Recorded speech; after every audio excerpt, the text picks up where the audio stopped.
Hello जी, क्या हाल चाल। और बढ़िया है आप सब। फिर और आप लोग की पढ़ाई कैसे चल रही है? आप लोग पढ़ाई तो अच्छी कर रहे हैं ना? आप लोग के लिए हम डेली वीडियो ला रहे हैं प्रीवियस ईयर क्वेश्चन का। तो आज फिर हम केमिस्ट्री का लेकर आए हैं। कल भी आपको वीडियो दिए थे केमिस्ट्री का, न्यूमेरिकल था। आज फिर हम लेकर आए हैं केमिस्ट्री का वीडियो। तो बाकी बायोलॉजी का आप लोग को ऑब्जेक्टिव दे भी रहे हैं। आज भी बायोलॉजी का ऑब्जेक्टिव 5 क्वेश्चन जाएगा। इसके बाद कल से आपको सब्जेक्टिव मिलना शुरू हो जाएगा। तो आज तक आप लोग बायोलॉजी देखिए और केमिस्ट्री देखिए। तो और सब बढ़िया है, आप लोग पढ़ाई कीजिए। कोई दिक्कत हो तो आप लोग कमेंट में कमेंट कीजिए। अगर किसी भी टॉपिक का कोई चीज समझ नहीं आता है तो आप बताइए, हम उसको बेहतर बनाने का प्रयास करेंगे। चलिए शुरू करते हैं। जैसा कि आपको पहले ही बताया जा चुका है कि हम आपको वादा कर चुके हैं कि 100 में 100 देने का मतलब है 30 नंबर प्रैक्टिकल का आप स्कूल से लीजिए और 70 में 70 का हम वादा दिला रहे हैं। तो ये वाला जो वादा है ये मैं पूरा कर रहा हूं। और कुछ काम आप कीजिए, कुछ हम करेंगे, हो जाएगा। ठीक है ना? तो यहाँ पर हम दोनों लोग मिलकर करेंगे क्योंकि आप हमारे पास समय बहुत कम है। अब हमारे पास मात्र 90 से 100 दिन बचा हुआ है। तो जितना भी दिन बचा हुआ है आप क्या कीजिए, इसको मन लगा के पढ़ते रहिए जिससे आपकी तैयारी अच्छी हो सके। और हम इस 90 से 100 दिन में आपके लिए एकदम बेहतर से बेहतर वीडियो लाएंगे, हर चीज की तैयारी कराएंगे, कोई दिक्कत नहीं होगा। अगर आपको कोई छोटा भाई बहन कक्षा 10 में है तो उससे भी कहिए वीडियो देखे, हम कल से 10 का भी ला रहे हैं। तो चलिए शुरू करते हैं हमारा क्वेश्चन। तो हमारा यहाँ तक हो चुका था। अब हम आगे बढ़ते हैं और देखते हैं हमें कहाँ पढ़ना है। चलिए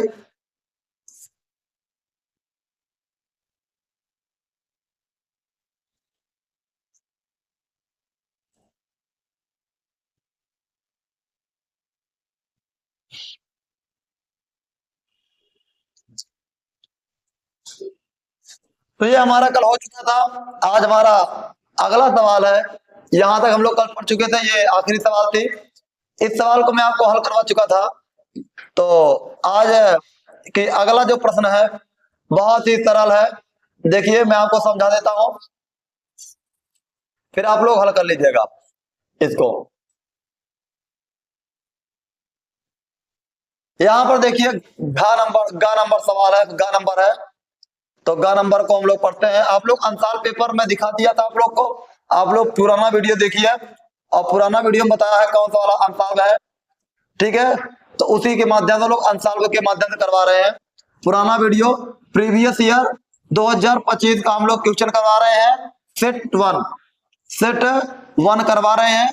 ये 2025 का प्रीवियस ईयर का क्वेश्चन है। तो अगला गा नंबर सवाल है, 3 के साथ 3 या 4 नंबर का गा वाला है। कह रहा है कारण सही समझाइए। क्या कह रहा है? कारण सही समझाइए। अब प्रश्न दिया है, प्रश्न नंबर 1 है। कह रहा है Cr2+ में, क्या कह रहा है? Cr2+ में अपचायक है। क्या है? अपचायक है। अपचायक है। कह रहा है जबकि Mn3+ में ऑक्सीकारक है। ऑक्सीकारक है। कह रहा है कि दोनों के जो जो दोनों है परमाणु, इन दोनों का देखिए कह रहा है इलेक्ट्रॉनिक विन्यास 4d4 है। ध्यान दीजिए, कह रहा है कि Cr2+ अपचायक है। अपचायक का मतलब होता है, अपचायक का मतलब क्या होता है? जो खुद ऑक्सीकृत हो जाए। और क्या हो जाए? अपचायक मतलब क्या होता है? जो खुद क्या हो जाए? ऑक्सीकृत हो जाए, जिसका खुद का अपचायक मतलब होता है खुद का ऑक्सीकरण हो, ऑक्सीकरण हो, लेकिन दूसरे को क्या कर देगा? ये दूसरे को अपचयित करे, मतलब दूसरा का अपचयन होता है, दूसरे का अपचयन होता है, उसी को अपचायक कहते हैं। यहां पर ये खुद क्या हो जाएगा? खुद इसका अपचयन होगा और दूसरे को ऑक्सीकृत करेगा।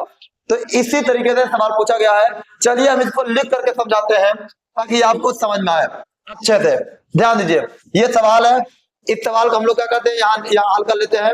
इधर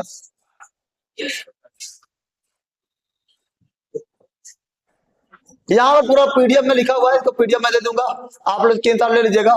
लेकिन मैं आपको समझाने का प्रयास करता हूं ये क्यों वाष्पीकरण है और क्यों अपचायक है। तो चलिए मैं आपको समझाता हूं, आप इसको अच्छे से समझिए। देखिए मैं पूरा एक एक चीज को डिटेल में समझाता हूं और फिर आप क्या कीजिएगा उसको देख लीजिएगा पीडीएफ में।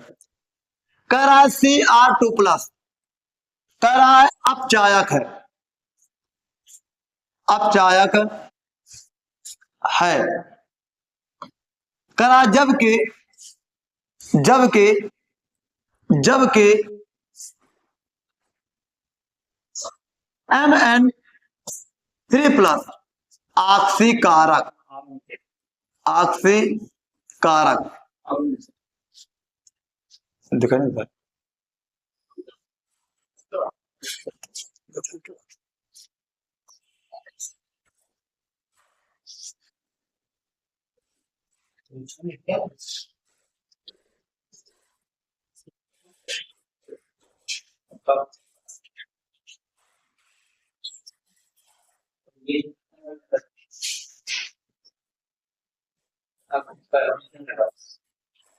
यार साफ देखा तो नहीं बटे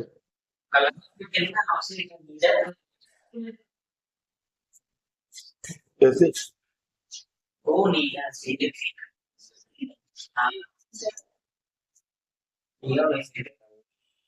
यार क्या दिखा तो बटे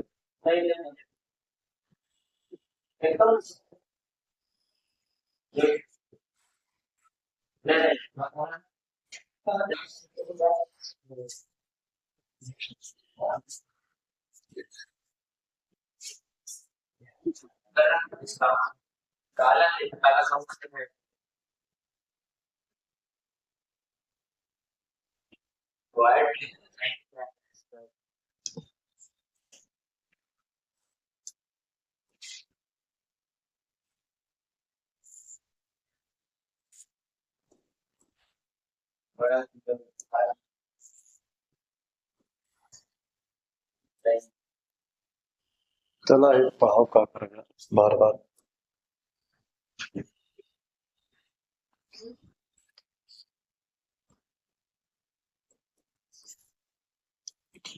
चलिए बच्चे, चलिए मैं शुरू करता हूं आप लोग का सवाल। क्योंकि थोड़ा सा बोर्ड में गड़बड़ी आ गया था इसीलिए मैं रुक गया था। अब देखते हैं आगे। यहां पर कहा है कि Cr2+, Cr2+ अपचायक है, अपचायक है। जबकि जबकि Mn3+ ऑक्सीकारक, ऑक्सीकारक क्यों? ध्यान दीजिए बड़ा सरल सा जवाब है। देखिए Cr का परमाणु क्रमांक होता है 24 और Mn का परमाणु क्रमांक होता है 25। अब पहले दोनों का इलेक्ट्रॉनिक विन्यास कर लेते हैं। 1s2 2s2 2p6 3s2 3p6 4s2 3d4 ये होना चाहिए था। लेकिन अपवाद के स्वरूप, अपवाद के स्वरूप क्या होता है, अपवाद के लिए इसको क्या करते हैं, जो अपवाद है, अपवाद है से हम लोग क्या करते हैं यहां पर 4s1 और 3d5 करते हैं। इसका 1s2 2s2 2p6 3s2 3p6 4s2 3d5 ये 25 का इलेक्ट्रॉनिक विन्यास है। अब और समझते रहिएगा, एक एक चीज बहुत डिटेल में आपको समझाएंगे। Cr2 अपचायक है जबकि Mn3 ऑक्सीकारक है। क्यों इसको समझा रहे हैं। देखो 24 है। अब क्या है Cr2+, इसका परमाणु क्रमांक हो गया 24 से 22। कितना हो गया 22। जब किसी परमाणु को आवेश धन आवेश आता है तो उसमें इलेक्ट्रॉनों की संख्या कम हो जाती है और जब ऋण आवेश आता है उसमें इलेक्ट्रॉनों की संख्या बढ़ जाती है। इसमें 2 प्लस आया था, 2 इलेक्ट्रॉनों की संख्या घट गया। इसका परमाणु क्रमांक हो गया 22। एक चीज यहां पर ध्यान देने वाला है, एक चीज यहां पर ध्यान देने वाला है, जिस तरह से इलेक्ट्रॉन इसमें गया है, पहले 4s में फिर 4d में, पहले 4s में इलेक्ट्रॉन भरा हुआ है उसी तरह से निकलेगा भी। जैसे 4s में पहले गया है तो इलेक्ट्रॉन को निकालते समय 4s से पहले निकलेगा भी। इस बात को ध्यान रखिएगा आप बहुत ईमानदारी से। तो 1s2, 2s2, 2p6, 3s2, 3p6, 4s0। इसको हम लोग कैसे लिख देते हैं? इसको इस तरह के लिख देते हैं, इसको लिखते हैं हम लोग 3d4 4s0। देख लीजिए ये पूरा 22 हो गया, 10 10 8 18 4 22। अब ध्यान दीजिए डी कक्षक में क्या है, डी कक्षक में कुल 4 इलेक्ट्रॉन है। जब 4 इलेक्ट्रॉन है तो ध्यान दीजिए जब डी कक्षक में 4 इलेक्ट्रॉन होगा तो यह क्या होगा? अस्थायी होता है। इससे ज्यादा अस्थायी, मतलब इससे ज्यादा अस्थायी क्या होता है? D3 होता है। क्या होता है? D3। तो यह क्या करेगा? अपना एक इलेक्ट्रॉन त्याग करके, अपना एक इलेक्ट्रॉन त्याग करके D3 में आ जाता है, अर्थात Cr2 प्लस से अपना एक इलेक्ट्रॉन त्याग करके Cr3 प्लस में जाना चाहता है, Cr3 प्लस में जाना चाहता है। इसलिए क्या होता है? Cr2 से अपना एक इलेक्ट्रॉन त्याग करके Cr3 प्लस जाना चाहता है, क्योंकि यह अस्थायित्व प्राप्त करना चाहता है। इसलिए क्या होता है? यह अपचायक होता है। क्या होता है? इसलिए क्या होता है? अपचायक होता है। अपचायक होता है, ध्यान दीजिएगा, क्योंकि यह Cr2 क्या होता है? देखो यहां पर 4 इलेक्ट्रॉन है, 4 से या 3 में जाना जाता है। अब इसका इलेक्ट्रॉन विन्यास करेंगे 3d3 हो जाएगा। इसमें कुल मिला के 3 इलेक्ट्रॉन होंगे इसके कक्षक में, तो इसलिए क्या हो जाएगा? ये अस्थायी हो जाएगा। अब हम बात करते हैं इसकी Mn के ऊपर। अगर हम बात करें तो Mn का होता है 3+। परमाणु क्रमांक कितना हो जाएगा? इसमें अगर 3 इलेक्ट्रॉन घटेगा तो 22 हो जाएगा। कितना हो जाएगा? 22। इलेक्ट्रॉनिक विन्यास करते हैं हम, क्या करते हैं? इलेक्ट्रॉनिक विन्यास 1s2, 2s2, 2p6, 3s2, 3p6, 3d4 और 4s0। अब देखिए यहां पर क्या है? यहां पर 4 इलेक्ट्रॉन है, 1 इलेक्ट्रॉन 2 3 4 इलेक्ट्रॉन है। अब क्या है? Mn क्या चाहेगा? Mn एक इलेक्ट्रॉन त्यागने से बेहतर ये क्या चाहेगा कि इसमें एक इलेक्ट्रॉन आ जाए, अर्थात D4 से ज्यादा D5 अस्थायी होता है, क्योंकि सबको पता है अर्धपूर्ण कक्षक ज्यादा अस्थायी होता है तुलना में उनके। तो 3 जो D3 होता है, अर्थात D3 जो होता है ज्यादा अस्थायी है D4 से, लेकिन क्या होता है? D5 ज्यादा अस्थायी होता है किससे? D3 से। किससे? D5 ज्यादा अस्थायी होता है D3 से। इसलिए क्या करेगा? ये एक इलेक्ट्रॉन ग्रहण करना चाहता है। जब इलेक्ट्रॉन ग्रहण करेगा तो इसका हो जाएगा अपचयन और दूसरे कर देगा ऑक्सीकरण। क्या कर देगा?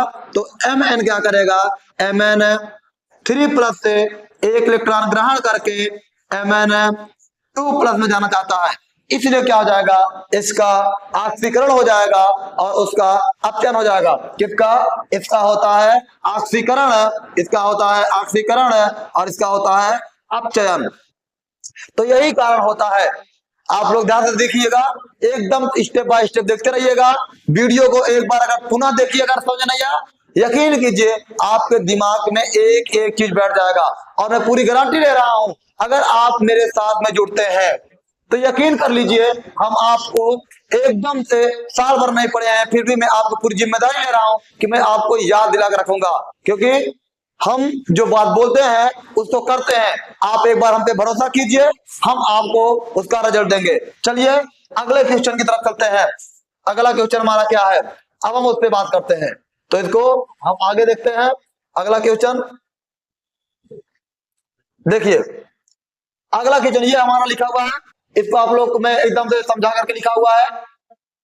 परमाणु क्रमांक पूरा आप लोग देख लीजिए, इलेक्ट्रॉन इसका इसके हिसाब ले लीजिए। मैं बगल हो जाता हूं, एक बार पूरा ले लीजिए।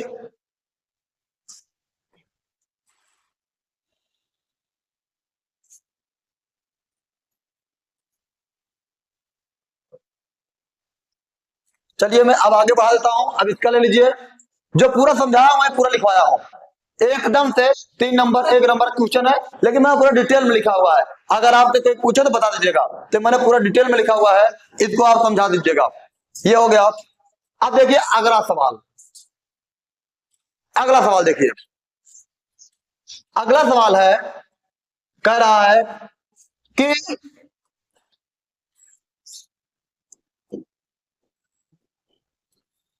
धातु अपनी उच्चतम ऑक्सीकरण अवस्थाएं केवल ऑक्साइड तथा फ्लोराइड में ही क्यों प्रदर्शित करते हैं?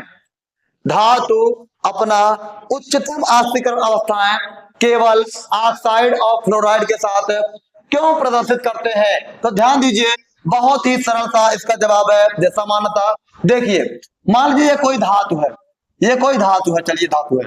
अब क्या हो जाएगा? धातु है, तो धातु में अब बताओ, जैसे मान लो एग्जांपल तौर पर, अगर आपको कोई परमाणु हो जो बहुत बड़ा हो, बहुत बड़ा हो, तो ये बताओ किसी परमाणु के कैसे जुड़, किसी परमाणु की तरफ से अगर जुड़ेगा तो कितने जुड़ पाएगा? ज्यादा कम। अर्थात सीधी सी बात है कि क्या नंबर इसका है कि ऑक्सीजन और फ्लोरीन का आकार छोटा होता है। आकार क्या होता है? आकार छोटा होता है। और इनकी विद्युत ऋणात्मकता, विद्युत ऋणात्मकता, ऋणात्मकता क्या होती है? अधिक होती है। ध्यान दीजिए, मैं समझा देता हूं। कोई भी धातु उच्च ऑक्सीकरण अवस्था क्यों प्रदर्शित करता है? केवल ऑक्सीजन और फ्लोरीन में, तो इनका आकार बहुत छोटा होता है। आकार छोटा होने के कारण एक धातु पर एक से ज्यादा परमाणु क्या हो जाते हैं? लग जाते हैं, जिससे उनकी विद्युत ऋणात्मकता भी क्या होती है? ज्यादा होती है। किनकी? ऑक्सीजन और फ्लोरीन की। चलिए मैं समझाता हूं आपको कैसे। यहां पर देख लीजिए, ये उत्तर लिखा हुआ है कि क्योंकि ऑक्सीजन और फ्लोरीन दोनों अत्यधिक विद्युत ऋणात्मक तत्व हैं, इनका आकार छोटा होता है, ये उच्च ऑक्सीकरण अवस्थाएं प्रदर्शित करते हैं। चलिए मैं आपको समझाने का प्रयास करता हूं। ध्यान देखिए, यहां पर थोड़ा खाली है, मैं आपको समझाने का प्रयास करता हूं, इसको थोड़ा देखिए आगे अच्छे से, खूब अच्छे देखिएगा और यकीन कीजिए पूरा समझ में आएगा। देखिए मान लीजिए कोई धातु है, अब इस धातु में मैं खूब बड़ा परमाणु लगा दिया, खूब बड़ा बड़ा,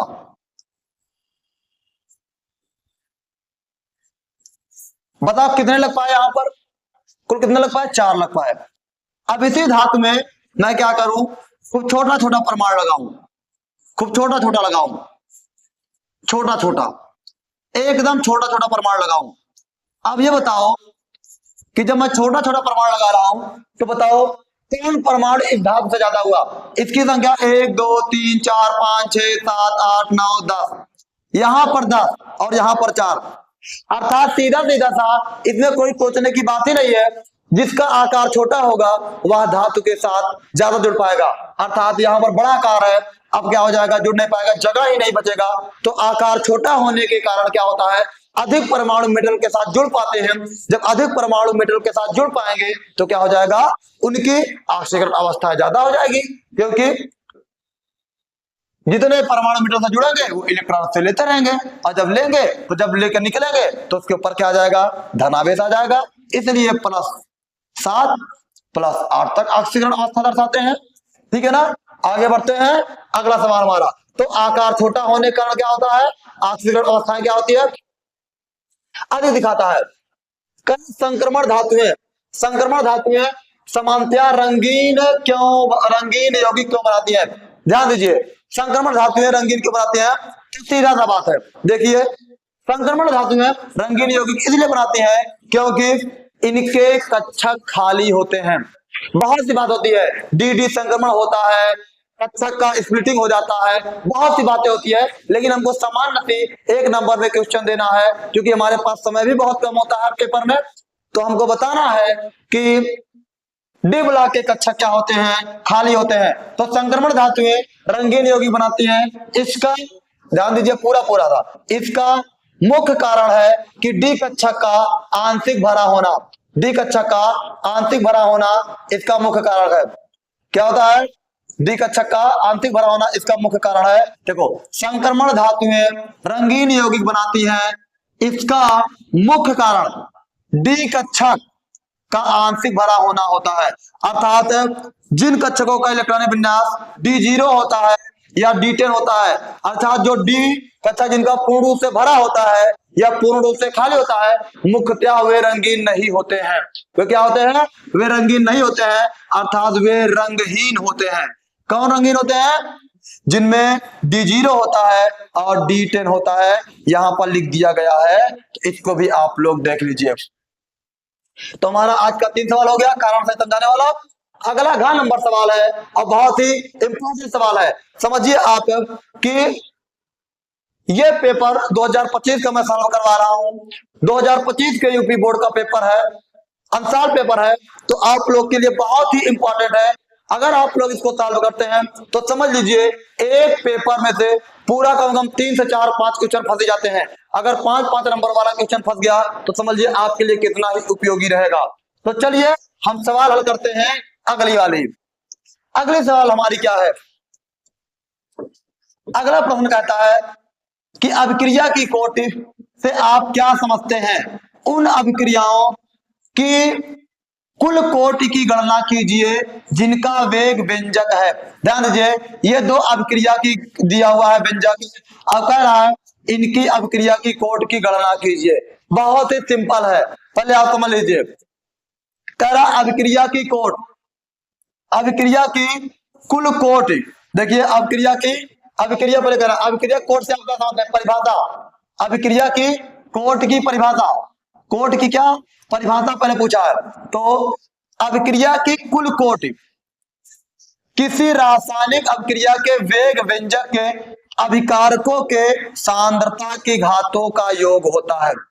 कोई अभिक्रिया है, उसकी कोटि क्या होती है? मान लीजिए किसी कोई भी अभिकारक है, जो अभिकारक होगा, अभिकारक ऊपर जो उसकी घात होगा, उसकी घातों का जो सांद्रताओं क्या होती है, घात क्या होता है? अभिकारकों की सांद्रता की घातों का योग।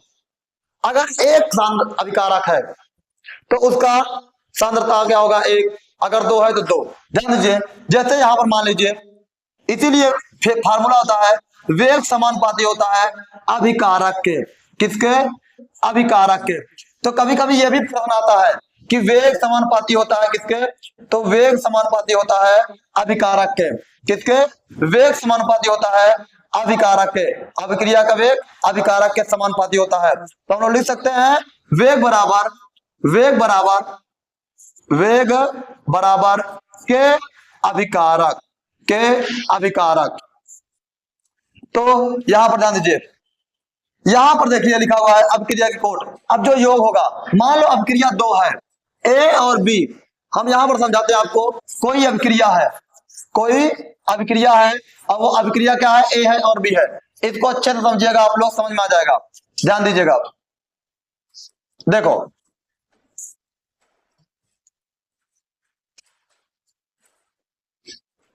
मान लो कोई अभिक्रिया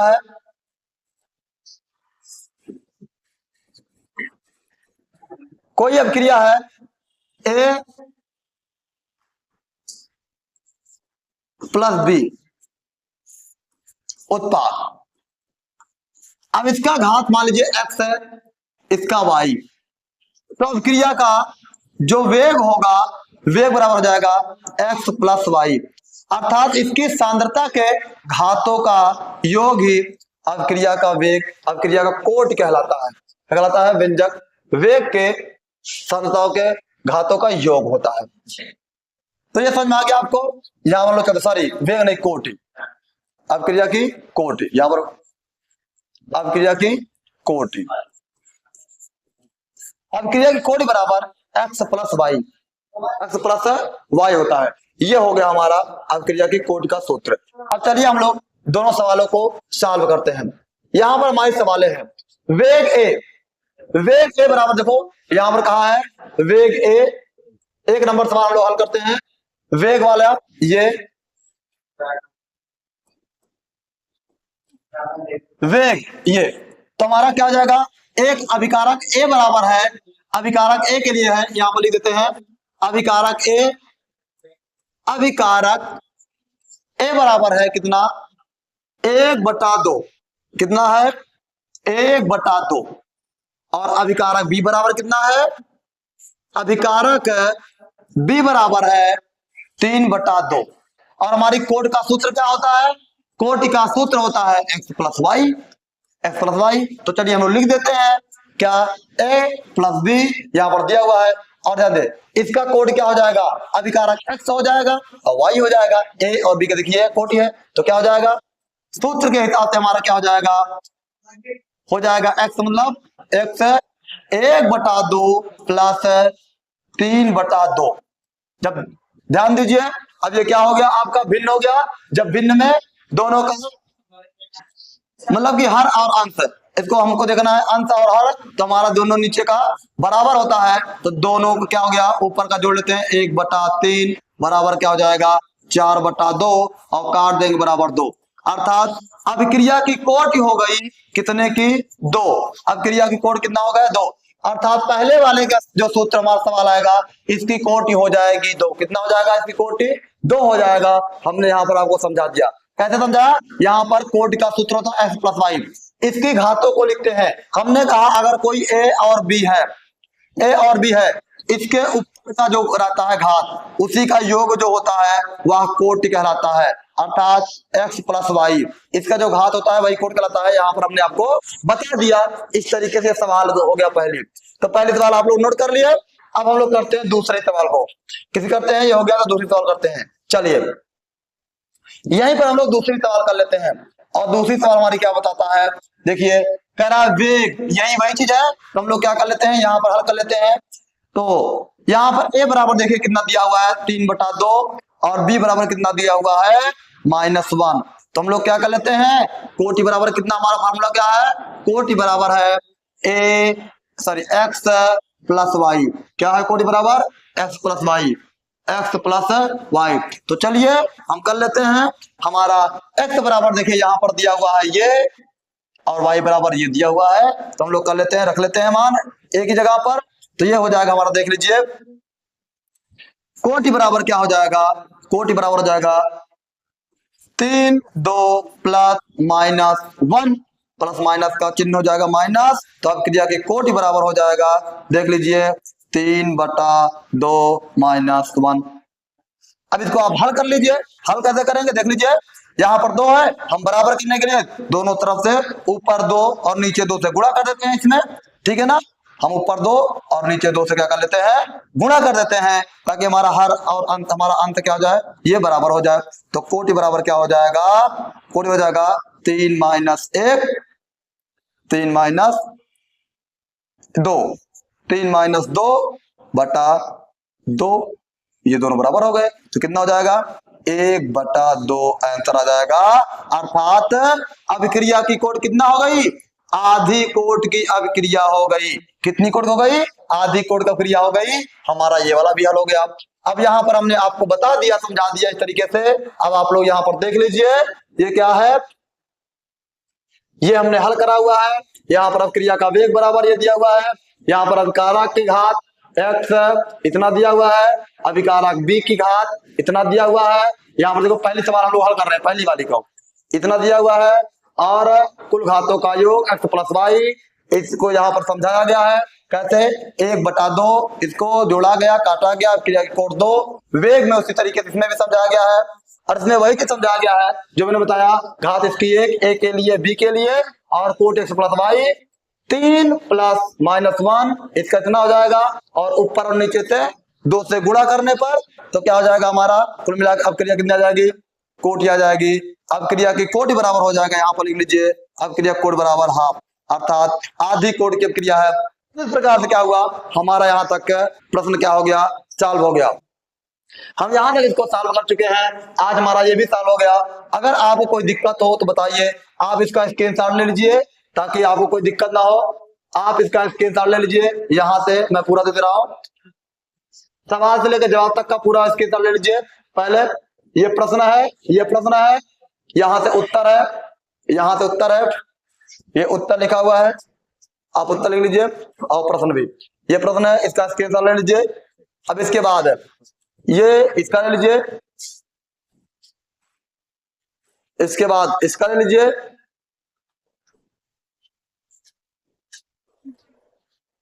इसके बाद इसका ले लीजिए, थोड़ा छोटा कर देते हैं, लो पूरा। तो इस तरीके से हमारा आज का भी ये सॉल्व हुआ और हम आज का भी जो हमारा टास्क था वो पूरा हुआ। हम आज ऑब्जेक्टिव केमिस्ट्री का लेकर आ रहे हैं, केमिस्ट्री का हम ऑब्जेक्टिव लेकर आएंगे और आज अब बायोलॉजी लेकर आ रहे हैं, बायोलॉजी को पूरा करते हैं। तो बायोलॉजी केमिस्ट्री हो रहा है, हम आपको मंडे से हिंदी और इंग्लिश का भी लेकर आएंगे और फिजिक्स का भी। तो आप वीडियो अगर अच्छा लगे तो वीडियो को लाइक कीजिए, चैनल को सब्सक्राइब कीजिए और वीडियो को शेयर कीजिए तथा जो वीडियो आपका छूट गया है उसको पूरा देखिए। आप सभी निवेदन है, तब तक के लिए आपको धन्यवाद, मिलते हैं हम अगले वीडियो में। तब तक के लिए धन्यवाद, मिलते हैं हम आपसे अगले वीडियो में।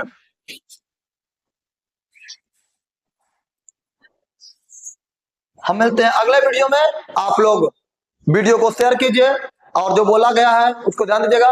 कोई दिक्कत हो तो आप कमेंट कीजिए कि सर यहाँ से समझ नहीं आया, मैं इसको पुनः समझाने का प्रयास करता हूं। Okay, thank you.